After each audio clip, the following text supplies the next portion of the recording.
Hello, hello, hello, and welcome to. Hello, hello, hello, and welcome to who? Hello, hello, hello, and welcome to Pop Cartoon Kabbalah. We're going to look at what not to do to work out our demons. Dooby dooby doop ba doop ba da boom. Visuals will be coming in, but let's just enjoy the darkness for a moment to just notice the challenge of keeping garbage under control. Now, I only mean this literally, and I apologize for calling the dead garbage because it's not fair to call that which was alive and no longer is garbage. It's humus, right? It's compost. It's the integration of that which was alive and holy by dint of being alive, to the degree that the sacred is defined by being alive and the profane by the end of that. But let's say dealing with living matter that is no longer living is dangerous because it's gross. Or rather, it's gross because it's dangerous. And famously, there's two different layers of how dangerous dead things are, right? There's germs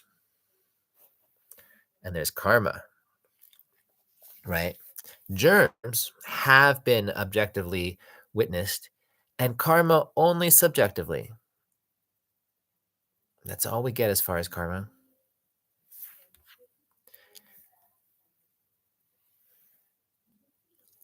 I want to warn us this Halloween not to call ghosts.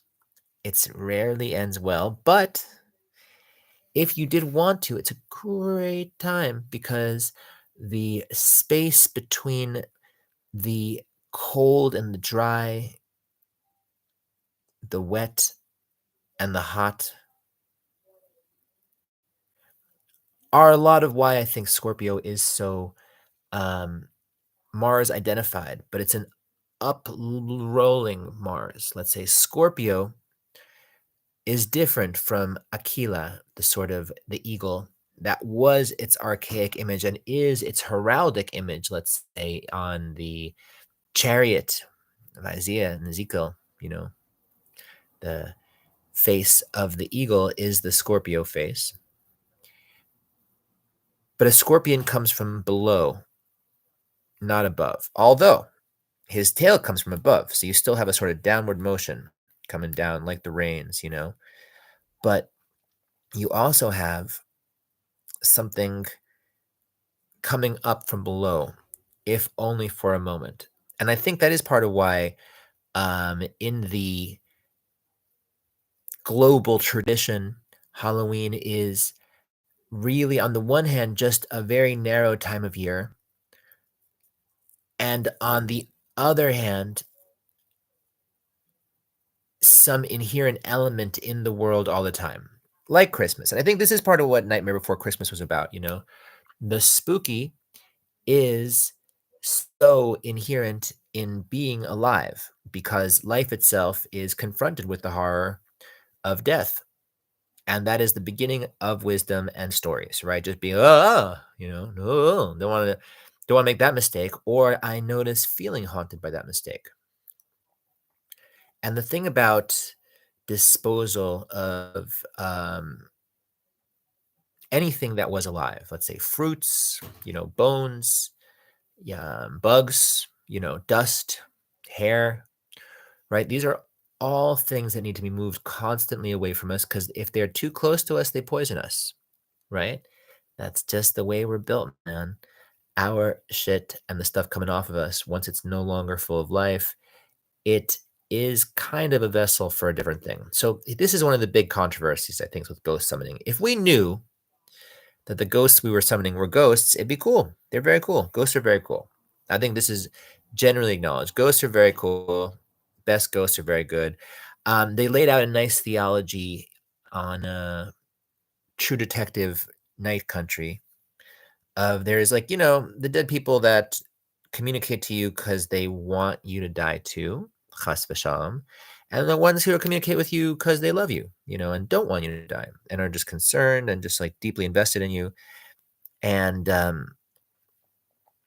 I think there's a truism here in our relationship to nature and our fear within nature. Because I think there's a part of nature that is predatory, that is constantly made of smart parasites trying to find a better way.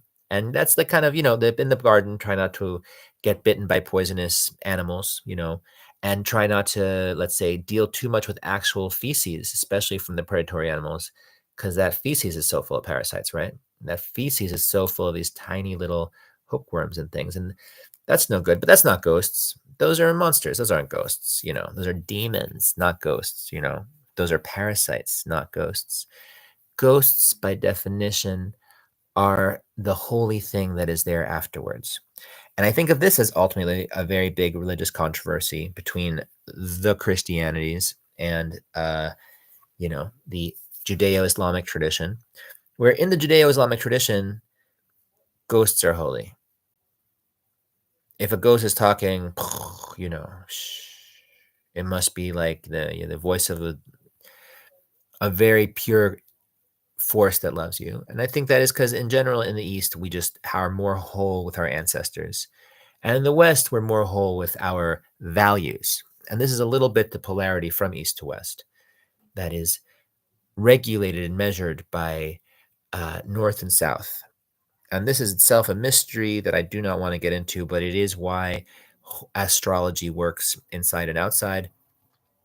But let's say if you did want to call a ghost, on a day of the dead for, recreational, sort of devotional. I wouldn't say devotional. I'd say it's devotionals. Don't deal with ghosts. If you're doing devotion, pray to a god.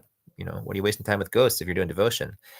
And I know that in East, you have a lot of traditions where the ancestors and the god are co-identified, but that's silly. Ancestors are ancestors and divinities are divinities. And I don't think confusing them. I mean, there's a time and a place. It's fun to do it to understand our relationships to the people we love the most and how much we feel like we depend on them or experience them as divine. But if you're trying to call a ghost, I notice a lot of the occult liturgies are sort of Latin and Greek, and that's nice. That's fine. I think Greek is more traditional than Latin, but it's all a little much. What we're always trying to use is just the name and the items. But let's say we're trying not to call a ghost because it's a bad idea to call a ghost. Why disrupt people? Traditionally, lighting a candle for them is really the nicest one. Saying a psalm, lighting a candle summons the best part of them, their purest heart, light a candle and sing a song. And that channels, the most divine part of them. Because what else do you want? And so the other, what else do you want? Could be some kind of spooky effect, which is fun. And that is a lot of the fun of looking at nature, the scary parts of nature, looking at like spiders under glass, or maybe under glass is not something we're capable of,